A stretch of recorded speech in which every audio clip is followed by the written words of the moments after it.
Bismillahirrahmanirrahim. Assalamualaikum warahmatullahi wabarakatuh.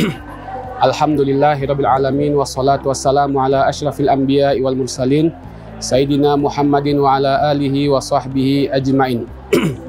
Para pemirsa yang dimuliakan oleh Allah Subhanahu wa taala, salah satu syarat dari suatu ibadah adalah mesti diniatkan ikhlas karena Allah Subhanahu wa taala.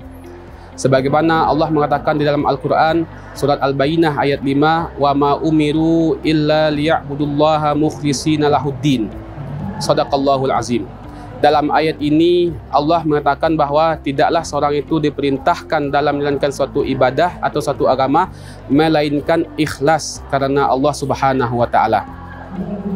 Al-ikhlas, para ulama mendefinisikan ikhlas itu adalah at-taridu an qasdi taqarrubi ila Allah Subhanahu wa taala an jami'i syawaib. Ikhlas itu kata para ulama bahwa mensucikan niat mendekatkan diri kepada Allah Subhanahu wa taala dari semua hal-hal yang menyamburinya.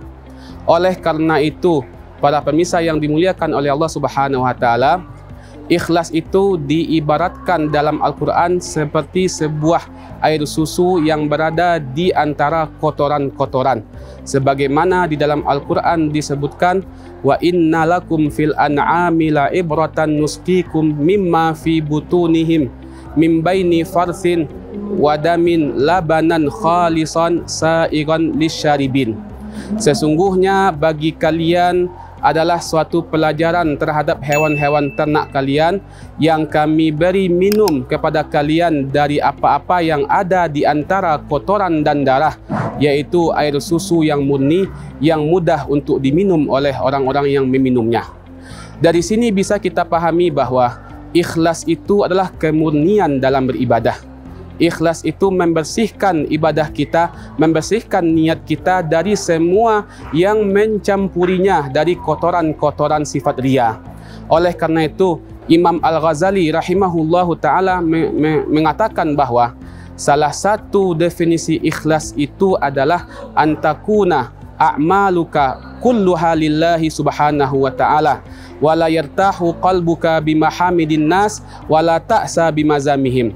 Ikhlas itu adalah engkau jadikan semua amalan engkau itu hanya untuk Allah Subhanahu wa taala, dan engkau tidak merasa senang atau tidak terbang ketika dipuji dan juga tidak tumbang ketika dicaci.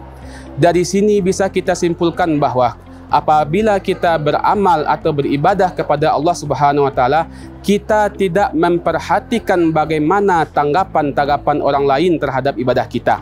Apabila kita melakukan suatu ibadah, kita hanya mengkhususkan lillahi ta'ala, yaitu karena Allah Subhanahu wa ta'ala. Para pemirsa yang dimuliakan oleh Allah Subhanahu wa ta'ala, ikhlas itu cara mendapatkannya yaitu dengan niat. Dengan niat. Oleh karena itu kata Nabi Muhammad SAW dalam suatu hadis, innamal a'malu bin niat. Amalan itu tergantung kepada niatnya. Oleh karena itu, salah satu tujuan dari niat adalah menjadikan amalan itu ikhlas karena Allah Subhanahu wa taala. Para ulama ketika itu membagi tingkatan-tingkatan atau tujuan-tujuan dari niat. Yang pertama adalah dengan niat itu bisa memberikan status suatu ibadah. Apakah ibadah ini amalan akhirat atau amalan dunia? Sebagaimana dalam hadis dikatakan, kam min amalin yutasawwaru fi surati a'malid dunya yakunu bihusni niyati fi a'malil akhirah. Betapa banyak amalan yang secara zahiriyahnya amalan dunia, tapi dengan niat yang baik akan menjadi pahala amalan akhirat. Begitu dengan sebaliknya, kam min amalin yutasawwaru min amalil akhirah fayasiru min a'malid dunya bisu'in niyah. Betapa banyak amalan-amalan akhirat akan menjadi amalan dunia apabila niatnya tidak benar. Yang kedua, salah satu tujuan atau maksud dari niat adalah tamyizul adah anil ibadah. Membedakan antara adah atau kebiasaan dengan ibadah. Seperti seseorang mandi di pagi hari di hari Jumat. dia akan dihitung sebagai mandi sunnah hari Jumaat kalau dia niatkan sebagai sunnah. Sebagaimana orang ketika berpuasa di hari Senin atau Kamis, dia menahan haus dan lapar, dihitung ibadah kalau dia niatkan itu untuk berpuasa sunnah Senin dan Kamis.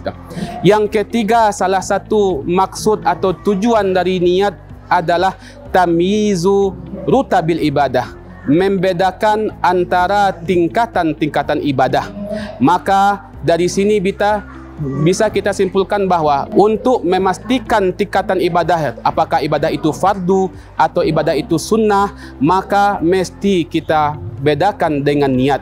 Oleh karena itu, para ulama fikih mengatakan bahwa salah satu syarat dalam berniat puasa mesti kita niatkan niat fardu puasa Ramadan, supaya ibadah puasa Ramadan kita dihitung sah secara syariat. Para pemirsa yang dimuliakan oleh Allah Subhanahu wa taala, di antara dalam satu ayat dikatakan bahwa wa ma khalaqtul jinna wal insa illa liya'budun. Tidaklah aku menciptakan jin dan manusia melainkan hanya untuk beribadah kepadaku. Ibadah itu terbagi dua. Ada namanya ibadah mahdhah, yaitu ibadah murni, ibadah yang sudah dijelaskan ketentuannya oleh Allah dan Nabi Muhammad SAW. Yang kedua adalah ibadah ghairu mahdhah, ibadah yang tidak dijelaskan ketentuannya, seperti bersedekah, berzikir, bersalawat dan yang lain-lain. Contoh dari ibadah mahdhah adalah seperti solat, puasa, zakat, haji dan lain-lain itu. Maka kedua ibadah ini, ibadah mahdhah dan ibadah ghairu mahdhah, itu membutuhkan niat. Salah satu niat itu adalah fungsi untuk menimbulkan niat ikhlas atau menimbulkan keikhlasan di hati kita. Maka bisa kita simpulkan bahwa niat itu adalah wasilah supaya kita bisa ikhlas dalam beramal, supaya kita bisa memurnikan amalan kita, memurnikan tujuan kita dalam beribadah kepada Allah Subhanahu wa taala. Oleh karena itu, para pemirsa yang dimuliakan oleh Allah Subhanahu wa taala, Nabi mengatakan innamal a'malu binniyat. Sesungguhnya amalan itu tergantung kepada niatnya. Maka yang terpenting adalah niat, yang mana dengan niat ini bisa membawa kita kepada keikhlasan dalam beramal soleh, bisa membersihkan. Sebagaimana arti dari kata ikhlas adalah mensucikan atau memurnikan tujuan-tujuan baik kita dari semua yang mengotori niat-niat kita.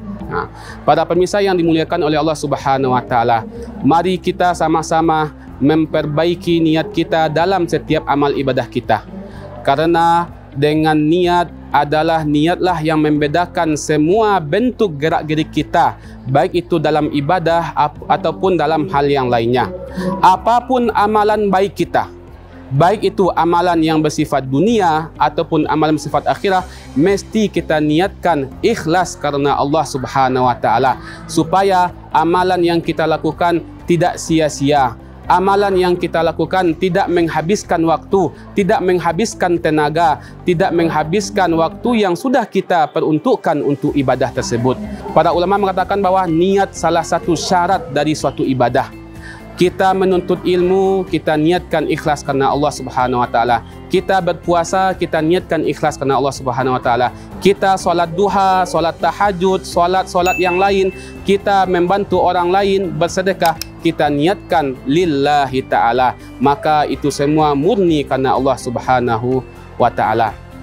Sekian dari kami, bahwa semoga apa yang disampaikan tadi semoga bisa menjadi bahan renungan bagi kita, apalagi melaksanakan ibadah puasa. Setidaknya kita murnikan niat kita, kita ikhlaskan niat kita, supaya apa yang kita lakukan semua ibadah-ibadah di bulan suci Ramadan berfaedah dan memberikan dampak positif bagi diri kita, baik itu di Ramadan ataupun setelah Ramadan.